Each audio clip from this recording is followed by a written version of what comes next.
एक साधु घाट किनारे अपना डेरा डाले हुए था। वहाँ वह धुनी रमाकर दिन भर बैठा रहता और बीच बीच में ऊंची आवाज में चिल्लाता, जो चाहोगे सो पाओगे। उस रास्ते से गुजरने वाले लोग उसे पागल समझते थे। वे उसकी बात सुनकर अनसुना कर देते और जो सुनते वे उस पर हंसते थे। एक दिन एक बेरोजगार युवक उस रास्ते से गुजर रहा था। साधु की चिल्लाने की आवाज उसके कानों में भी पड़ी, जो चाहोगे सो पाओगे, जो चाहोगे सो पाओगे। ये वाक्य सुनकर वह युवक साधु के पास आ गया और उससे पूछने लगा, बाबा, आप बहुत देर से जो चाहोगे सो पाओगे चिल्ला रहे हो, क्या आप सच में मुझे वो दे सकते हो जो मैं पाना चाहता हूँ? साधु बोला, हाँ बेटा, लेकिन पहले तुम मुझे ये बताओ कि तुम पाना क्या चाहते हो। बाबा, मैं चाहता हूँ कि एक दिन मैं हीरो का बहुत बड़ा व्यापारी बनूं। क्या आप मेरी ये इच्छा पूरी कर सकते हैं?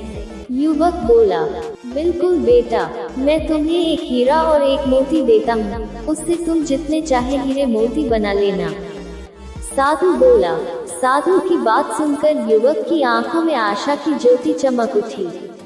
फिर साधु ने उसे अपनी दोनों हथेलियां आगे बढ़ाने को कहा। युवक ने अपनी हथेलियां साधु के सामने कर दी। साधु ने पहले उसकी एक हथेली पर अपना हाथ रखा और बोला, बेटा, ये इस दुनिया का सबसे अनमोल हीरा है।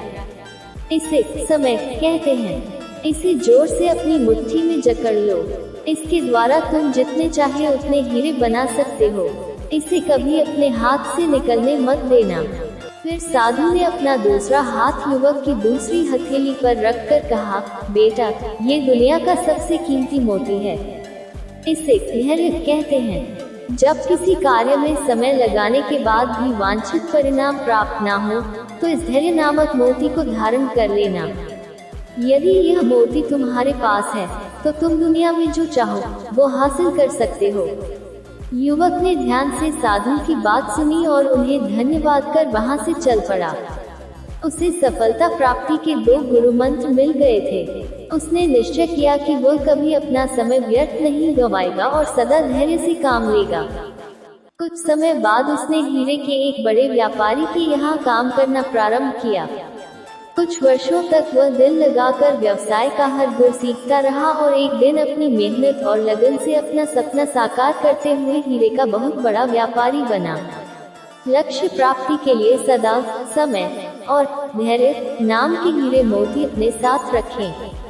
अपना समय कभी व्यर्थ ना जाने दें और कठिन समय में धैर्य का दामन ना छोड़ें।